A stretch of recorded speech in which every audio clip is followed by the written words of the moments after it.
truth about Jonathan Luna's final hours is worse than anyone expected. The events of December 5th, 2003 are like a puzzle, but none of the pieces fit. At night, Jonathan Luna left his job at the Baltimore courthouse. This was at 11:38 p.m. Jonathan was an attorney, and what people called a very good attorney. He had a pretty good career and a long one considering he was only 38 years old. He also had a wife and 2 children, so his life was pretty idyllic. But that night was different. He didn't go home. Instead, he got on the Interstate 95, and he used his Easy Pass to cross the border into Delaware. After about 3 toll exchanges, he did switch to just buying tickets. At 12:57 a.m., $200 was withdrawn at a local ATM there. At 2:47 a.m., he crossed the Delaware River. At 3:20 a.m., his card was used at a gas station to buy gas. At 4:04 a.m., his car exited the turnpike. And get this, the ticket had a spot of red on it.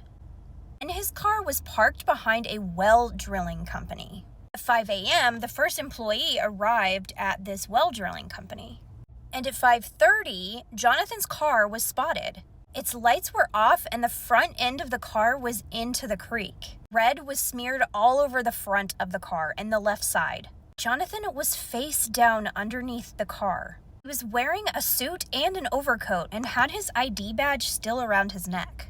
A pool of this red was found in the back seat on the floorboard. He had been kitchen utensiled 46 times by his own pocket kitchen utensil. He had some marks around his head and around his neck. More interestingly enough, he was cut down there.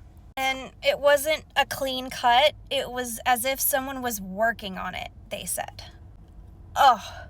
But even after all this event was called self-done. The investigation was hard. There was no suspects, no motive. They didn't understand what happened here. After all this, they just ruled it a drowning. The FBI leaned more towards it was self-done. They think he was alone the whole time. There was also superficial marks, so they thought that it was hesitation marks. He was on a dating site, which they thought was odd, and he also was going to testify in a pretty big case, so they thought this was self-done. But coroners disagreed. They thought that someone else did this. A second type of red was found, and also a fingerprint. There was also grainy footage of what people believed to be someone else using his card to get gas, and not Jonathan.